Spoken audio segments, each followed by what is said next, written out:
We are gonna move on to Claire Mooney now. There she is. There's Claire, who is going to do a bit of silver embossing, but there's also a presentation on it. Claire, would you rather introduce what you're going to do yourself than me butcher it? Okay, I will. Suppose I could just get started. But I thank you very much, Brian, for that talk. Cause it was really good. Although it's a lot to follow. Should be fine. But I've got like I related on a lot of things too. So it's like everyone does share the same things, but it's not talked about very much. And I would be very similar. Like I went through a bit, but would be like the last in the group to say in a weird way. But I suppose I will get my PowerPoint up and talk through it as I show it, if that's okay.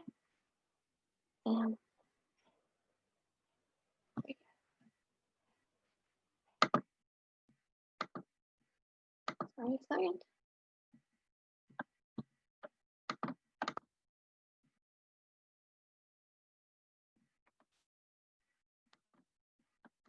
Screen share.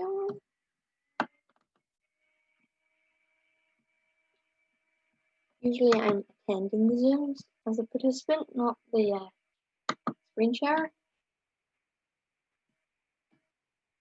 But I don't know if you can see this. Yeah, we can see that. We can see that, yeah. Okay. So this talk will be briefly on mindful making, including contemporary and traditional practices.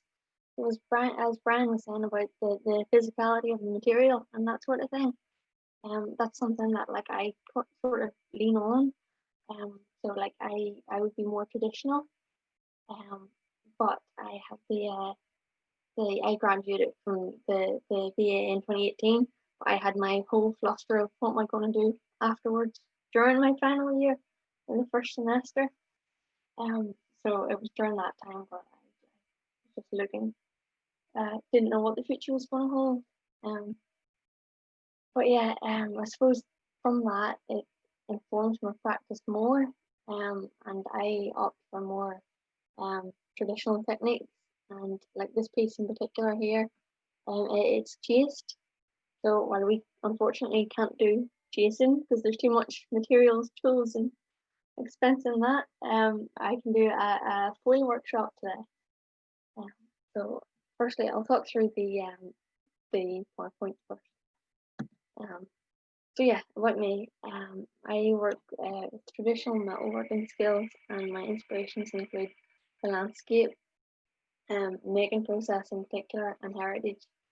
So I've been involved in reimagining from my studies and whenever I was living up in Belfast, but at the minute I'm back home in Ireland. So kind of nature to get out in, which was nice over lockdown. But this image here on the left is chasing. So there's a little copper cup, and it is filled with tar. It's called pitch, so it's tar and talc and all mixed together to make a really sludgy thing that you can hammer on. So it acts as a resist. So you hammer the texture onto it with these little steel tools, and it imprints it. So it definitely lends itself to like a meditative process, because as you hit it, well, you can't take the marks out, and you have to work like with it, because you can't like argue against it because it's just a force of its own. So like getting used to the physical skills is something that I'm still going, and it can take years to get to grips with it. So I know I'm only starting out, but if anyone is interested in this type of work, definitely please get in touch afterwards. I will share what I know and point you in the right direction. And in particular, after I studied my BA, I did a course in Heritage and Museum Studies. And it was during this time that I seen like sort of the possibility of bringing making processes into museums and things. So that's something that I'm keen to like continue in the future. And so here are some of my inspirations. On the left is a gold torque in the Ulster Museum, and my work is inspired by that a rustic Celtic theme, and heritage such as the linen industry, which is sort of depicted in this piece, which is oxidized silver, and it's reminiscent of the jacquard looms. And on that subject of the jacquard looms, as part of Reimagine Replay in 2019, there was a filmmaking project.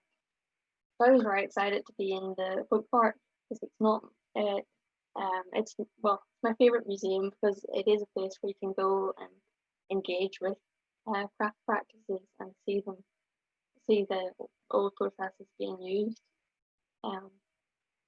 So then this image on the left was done in what was taken as part of the video in 2019, and following that I was offered the chance to deliver a coppersmithing workshop with Reimagine in Ulster Museum, and it was really great seeing all the participants that I'd worked alongside before, and then sharing what I really loved and was passionate with them, and everyone's responses were so different, but it was so exciting to see it. And most of the people, it was their first time working with files and hammers and using the blowtorch to needle the copper and things like that. So yeah, that was fun, and I've done a few since, and I had more planned, but of course COVID happened and that didn't fall through. But starting next year, I hope to be back to it more. And other, I'm going to discuss here a few other processes which are continued within the museum.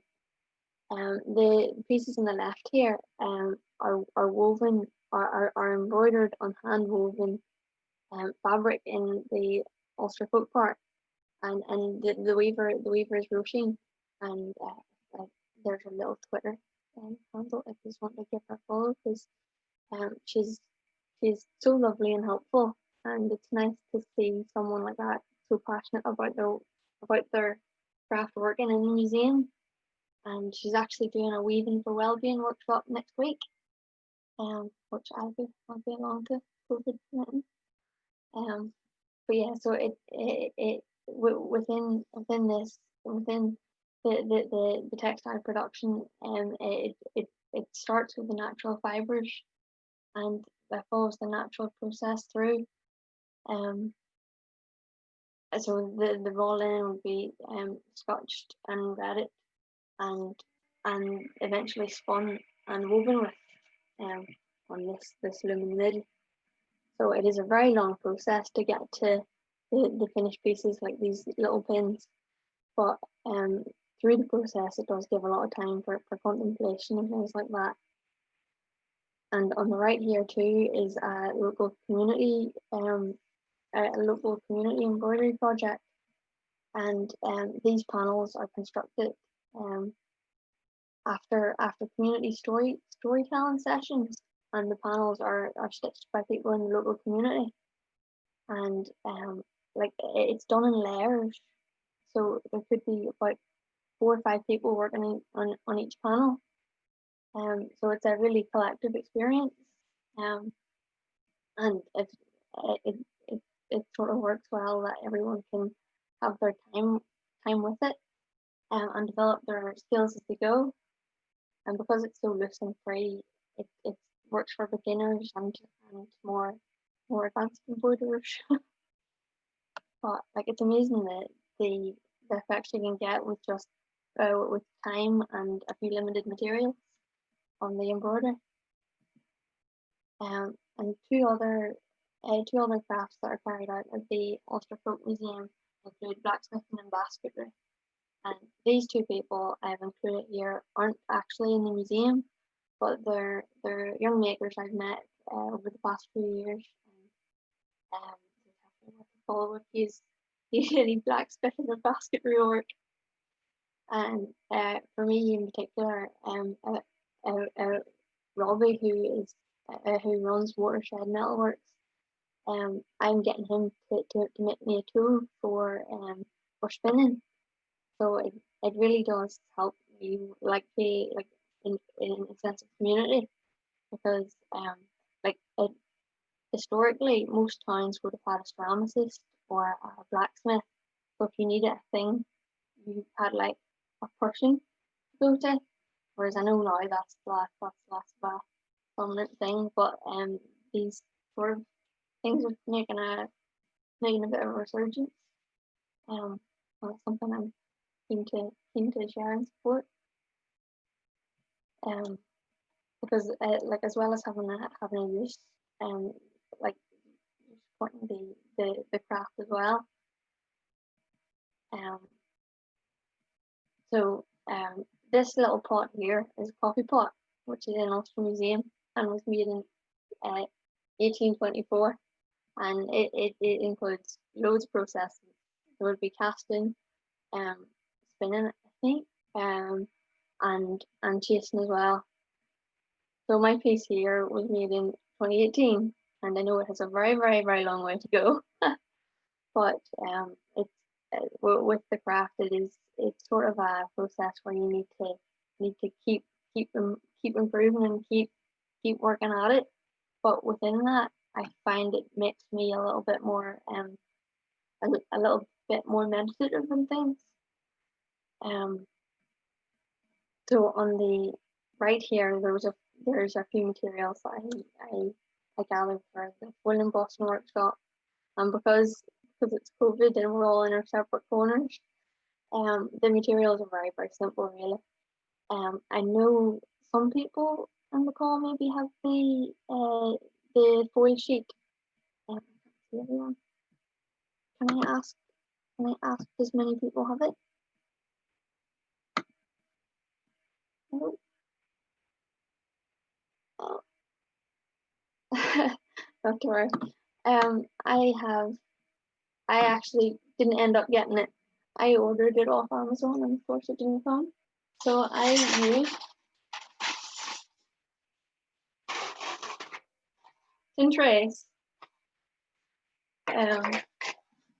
So in this little picture here, I embossed some black flowers, and it wasn't too time consuming, but it was pretty relaxing. You could work with it and just organically work with the foil.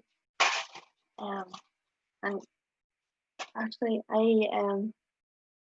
I got into chasing in university because I was embossing. So I was working with copper, and just sort of playing with it and rolling it out and seeing what I could do with it. And I had it thin enough that I could just press the metal tools into it and make marks.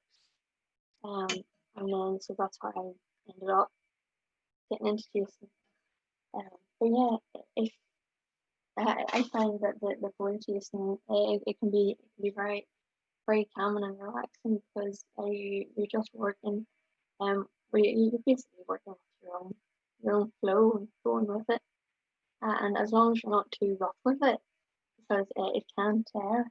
But again, it's just if you use soft tools and a little bit of time.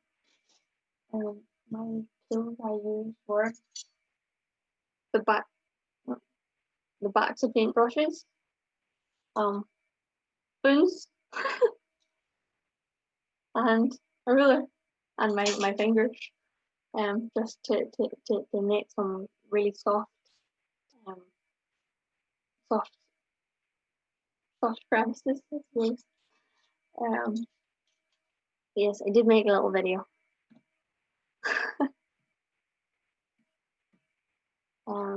So yeah, if you lie down your piece of foam and set your foil on top of it, and if it's a little tin dish like this, I used a spoon to sort of smooth out the lumps and bumps, and then on that surface, you can use your front tools and start making the marks. And the side you work on, will usually be the back of it, but it's personal preference too, because once you cut out the frame, you can keep working on both sides and just have fun with it really, because I mean it's not high-end expensive materials or anything, but you can have fun with it. And the sheets that, if people have received the sheets in their care packages, they're a little bit thicker than these, so it should be a little bit easier to work with. And one side is copper, and the other is silver. So it's, again, it's personal preference, and if you wanted to, you could do like a series. I would recommend cutting up the sheet and having like a little test piece. This piece was basically my test piece, which was what I made a little bookmark out of at the end. Yeah, and basically for the bookmark, I kept working on the sheet until it was just busy, fun, and cut out a piece of foam as like the backing of the foil, and tuck the corners in around it. And because of the foil, it has a good thickness to it whenever it's doubled up. I didn't use any glue or anything, so it's just a little bookmark. And it traditionally, foil embossing would have been done as a home craft as well, and some people would have taken like the back of it and filled it with wax, because then it kept it pretty solid. But that is an option if you are interested. But I personally find it's struggling enough unless you want to give it a lot of use. But yeah, so that is the large part of the actual embossing. Like, it is very different to chasing, but it's the same principles. So again, like, it can be transferable, and like I really enjoyed like doing stuff like that, because you're not really working with the color, it's just the lines and texture. And personally, that was more my what I was attracted to. But yes, personally, I suppose I really enjoy making, and always have done. And from I was in primary school, I always had a stammer for a starter, whatever you want to call it. She's probably noticed a little bit stressed today. But I always made things, and it was kind of one of my communication outlets. And like within my family too, we would have done some sewing, and my dad was a joiner, so there was always something practical going on. And so I suppose making for me ties in like a sense of identity,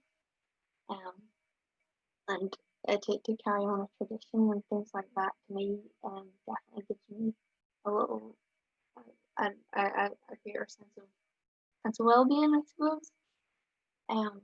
And with regards to the material and physicality aspects, one of these is one big thing discussed in this book, Your Better Things, by Glenn Adams.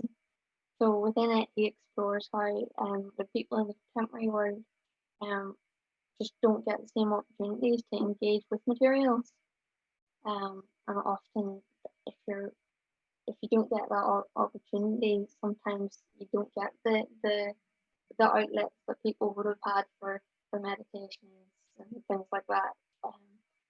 So for me, definitely, whenever I sit down to actually chase something or planning something, which is whenever you hammer it over a metal container, and it gives it its like hammered finish.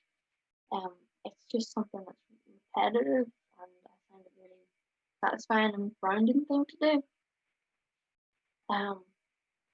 And yesterday, one of the things discussed was social media. And for me, social media, I I keep it as a place where I look at makers and other creative projects. Um, I do follow a few people from school and things like that, but um, like it's really the making community on social media that I big fan of following, and everything from videos of people spinning in their workshops where they're just working away, um, till people have an exhibition. So it's all, I find it very, very useful. Um, the NHS five ways to well-being include to connect with others, be active, take notice, and to keep learning and give. And I think within a craft practice or sharing your skills, I think in a way it targets all five of them. Because whenever I've been teaching people, seeing them get like onto the way of a physical craft, like especially in person, because as um it it's it's sometimes even just like a little way you hold the tool or something can make all the difference. Um, so yes, if whenever you get a chance to do some embossing and you have any questions, please give me a shout. Um, and yeah, have you got any questions at the minute? And this was me teaching a little workshop in Mooney Hub, which was my primary school. But again, the schools all merged together, but it was a great opportunity.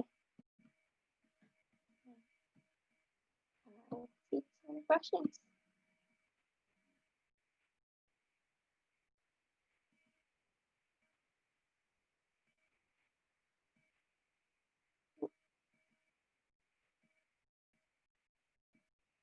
Thank you.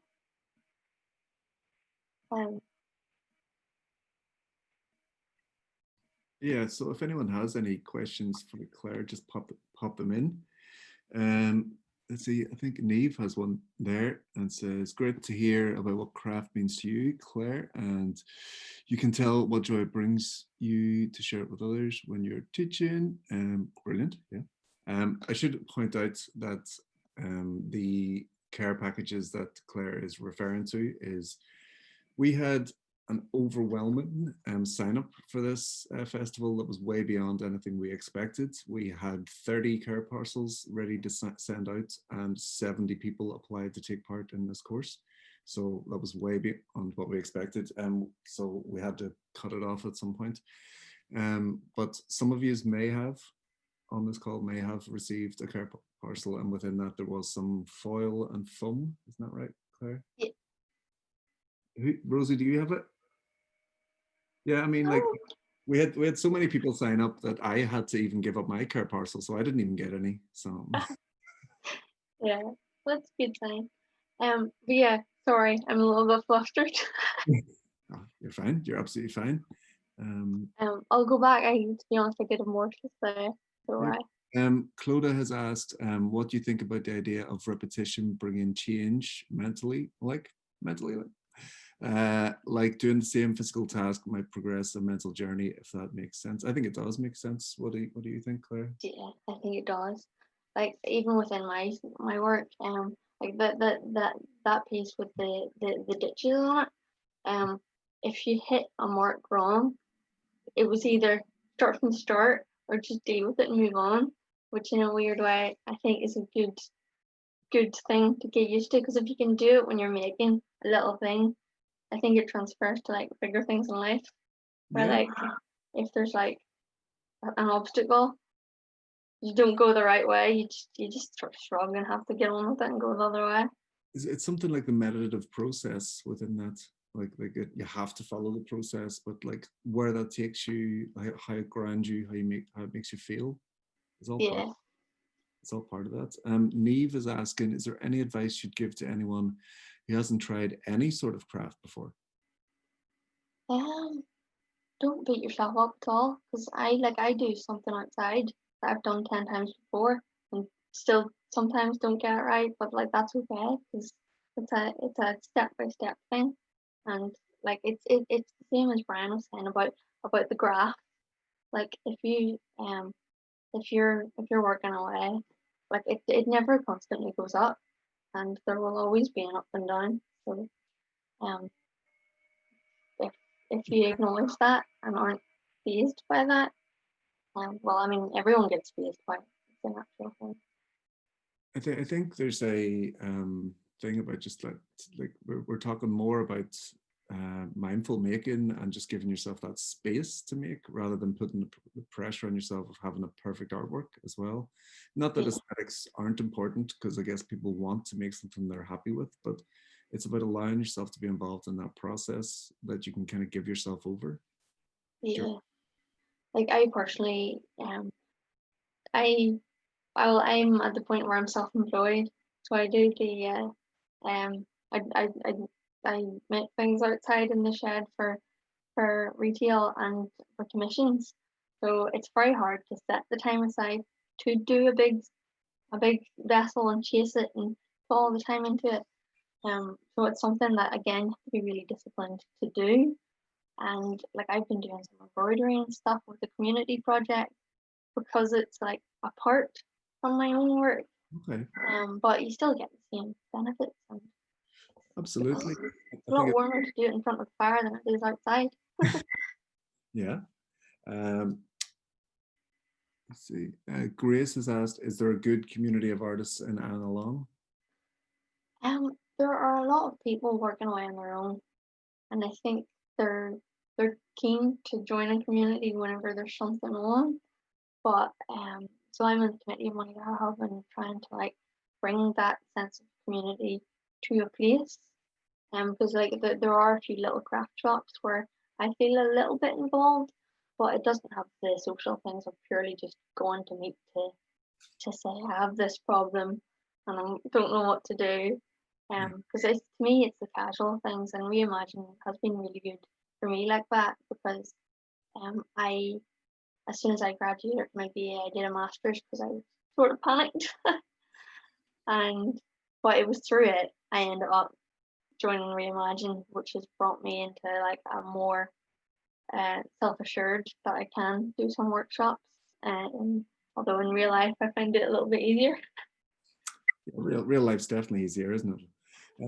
I guess I'm wondering how you foster, or if you have any thoughts on how you foster a sense of artist or craft maker or both community in a lockdown. Yeah.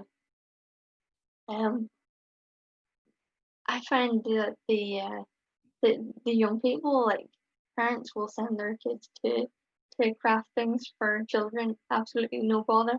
But it's at like some point in the teenage years, people decide that like it's not the same. It doesn't have the same value. So like the projects that are aimed at like 16 to 24 and like an in a wider bracket, I think help foster it. Like my boyfriend and my nieces went to the Therapeutic Museum whenever it was Playful Museums, which was a great initiative because it was the first time that these toddlers had been in the museum, and now they have a point of reference, and they got to look at the old toys and things that like great granny might have played with. But I'm just seeing a question here about the self-employment journey. Yeah, Rosie has asked whether, I'm just going to repeat them because people might not see them on if they're watching the recording, but Rosie has asked, was the journey, the self-employment journey tough? Yeah, I would say it is very tough, but for me, while I was doing the masters, I pushed myself to apply for things, because I didn't want another job, and since I have applied for some part-time jobs, with no luck yet, but like I definitely wouldn't want to go full-time entirely, because if you're full-time there, you can't spend the time on your practice that you need. And for me, needing to apply for things, definitely pushed my practical skills, because then I had to deliver for deadlines, and if you don't push yourself to do those things, progressing is harder. But at the same time, it's not easy. And I did get assistance from the I was on the Craft NI Launchpad scheme, and I got Arts Council funding for individual artists, which really helped me get my equipment and buy the materials so I could make that silver cup at the beginning and a few other things, which otherwise would have just been on the back burner I'd really like to do someday. And the paperwork, there's lots of paperwork, but at the same time, it's like everything. If you can charge through it's by doing it well, it gives you the opportunity to do the things you really want to do. Yeah, Rhoda's just highlighted in the comments there that when she was self-employed, had an awful hard time keeping the receipts. And to be honest, it's even the thought of keeping the receipts that has never made me want to entertain self-employment. It sounds horrendous. But Can I just? most of my Sorry, go ahead. And most of my expenses come from a few places. So thanks to the internet, they're all like file on system. Yeah, I'm just so not. have to try. I'm just not that organized, Claire. I'm going to change direction just slightly for a second. I'm going to ask you, because I know it's an area you're interested in, and I'm interested in too, like my art therapy background. But I'm interested in if you think museum spaces do enough to kind of, because we're like today is World Mental Health Day. I'm interested in whether you think museum spaces, I guess we're thinking of museum spaces in the north particularly, do enough to kind of for people with mental health issues, like, and if what they could do more of, I guess, because I think we're all aware that we could all do more, but what could organizations like museums do more of? Just well, my biggest museum that I like is the Ulster Folk Museum, and it has the capacity and the equipment where it could bring young people in who were maybe struggling to do a physical craft. For me personally, I joined and wasn't too sure about digital stuff, although I do really enjoy it, and there's lots of collaborative stuff you can do between the digital and the traditional, like the 3D design, which then you can cast, make like a whole modern thing. But yes, in my master's dissertation, I talked a lot about how like a sustained craft in particular, it teaches you discipline and perseverance and a sense of community, because you need to ask the skilled practitioners, and that's something even now I struggle with. I could send another maker a message, but I wait until the very last minute, thinking I can sort it myself, but I really should have reached out for help. And it's the same with some like personal and mental health issues. Because I think in a way the university and museums both can be a little bit hands off. They wait until the problem is a big problem, whereas the little things like along the way could be dotted to sort of catch something before it is a big problem. Like myself personally, I had well, I started from a very young age, and with that, I was very anxious, wondering what I was going to or wasn't going to, and just dealing with that. And it's something that I don't stutter as much as I used to, but it can still sometimes come back out of the blue. And between that type of thing and finishing university, so in my final year, I finally spoke to my tutors, and I have a chronic illness too, so it was all like happening at once. And that was when I finally reached out to the tutors, and they sent me to the counselling team with the university. And I mean, that was my first time ever speaking like that. I spoke to speech therapists all my life, like, but it is very different. And I think if I had have acknowledged the anxiety being as much of a problem, not just blaming it on the stutter, it would have helped in whole other aspects of my life.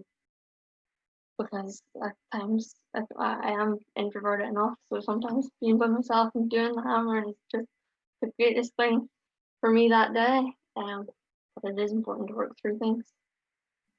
So yeah, that was a bit of a tangential answer, but No, it's a good tangent. Yeah, no, I actually really picked up on the point. I think I'm going to paraphrase, but where you said museums, universities, other organizations almost wait until there's a problem rather than foreseeing that. yeah, I think that's something like I guess organizations are hopefully trying to do better and bringing teams together to kind of look at. But yeah, there is a real sense that's going, oh, there's a problem. Where did that come from?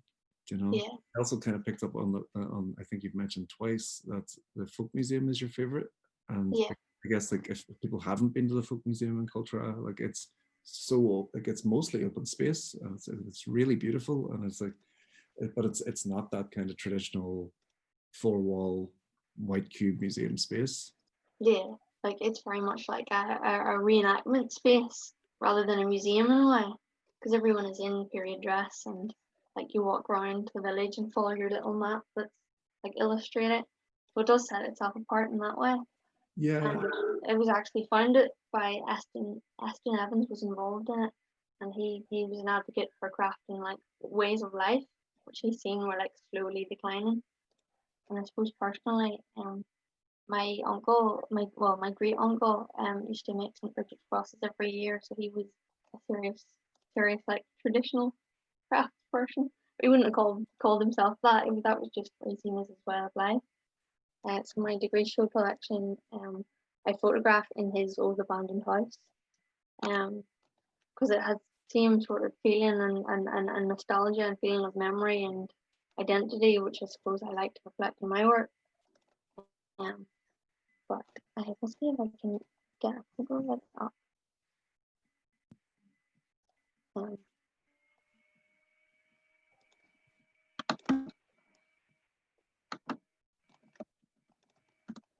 Um, while you're doing that, I'm gonna just read a few of the comments. Rosie agrees with you and says there needs to be a network that people can access, some kind of network that people can access for mental health. Rosie, what do you mean exactly by that? Like, do you have any, you can even unmute yourself if you want to join in, or you don't have to if you'd rather type it. No, it's fine. I guess from my experience of mental health, I find a lot of it's word of mouth, and when you are finding support, from my experience, it seems as Claire had said, it seems to be they kind of wait till it's too late.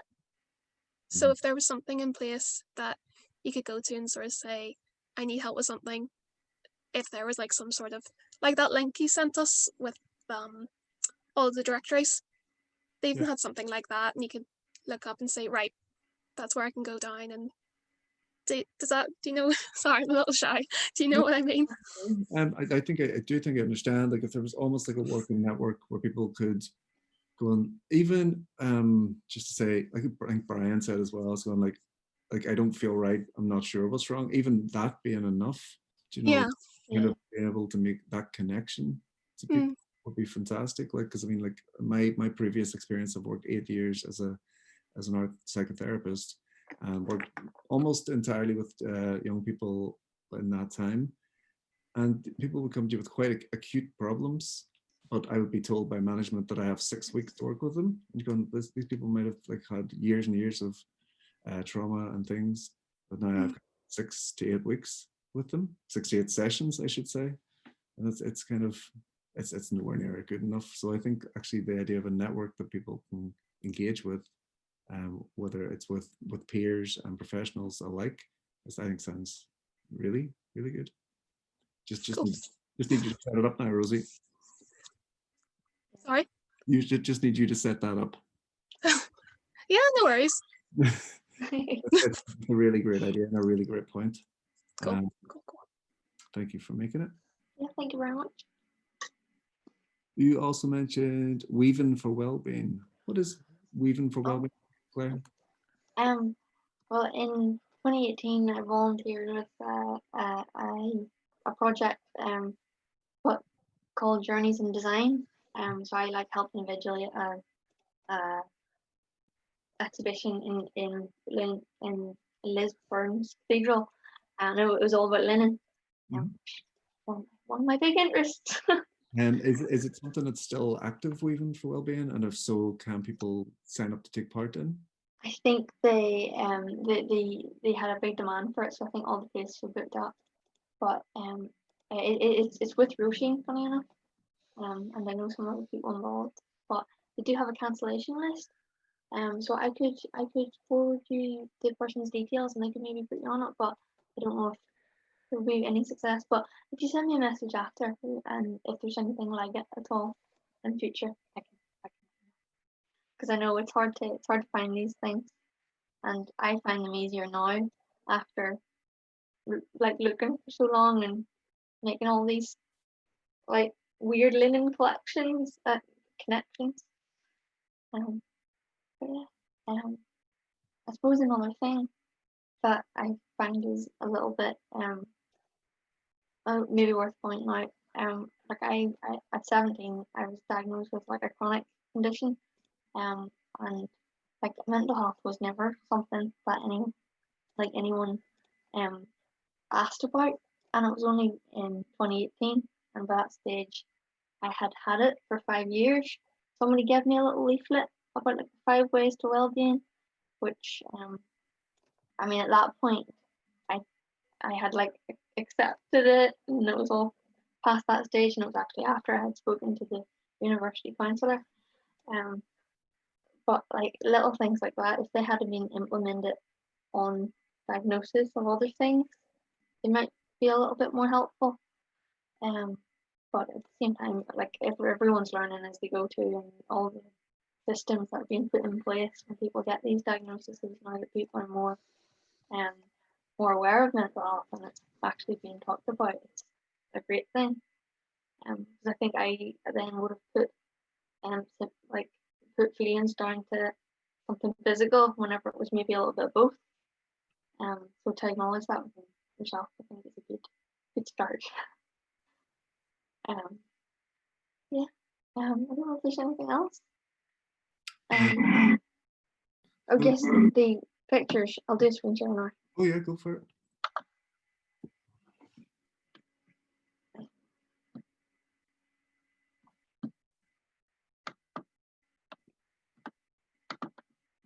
So this is my new website. So here's a look at some of my recent work, and this collection was about the linen industry. So it was silver that was oxidized, and then I wove threads around it. And if you're in Folk Park and you visit the weaver's cottage, have a look at the linen, because it's my favorite thing. But yes, these pieces were part of my degree show collection. So I photographed them with candlelight on an old dresser. So that's where it ties in with the like nostalgic ideas of picking gorse with family and things like that. I suppose it was one of my like most comforting childhood associations. Because every Easter we would like fill jugs with gorse leaves and boil our eggs with them, which is like a bit of a dated tradition, but I loved it all the same. So this is my niece. This is Cara picking her little gorse thing for a picture. Thanks, little toddler. Yeah, and these pieces again were about the gorse and the blackberry bushes. So it's hand pierced, which just takes time and patience and a few broken saw beads. So yeah, stop the screen share now. At 1 o'clock. One on the dot. Thank you so much, Claire. Did very well. That was ClaireMooneySilver.com, is that right? Yeah. I'm on Instagram and stuff. It's probably easier to find me there. What is your Instagram handle? It's Claire Mooney Silver. Claire Mooney Silver. Well done.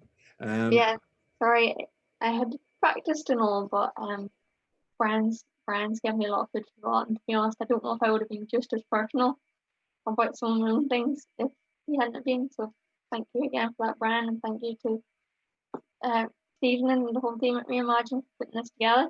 No, well, thank you for taking part, and that was really beautiful to see your work and the process behind it. I think all Thank give you. us like some appetite to do some mindful making. So thank you. No problem.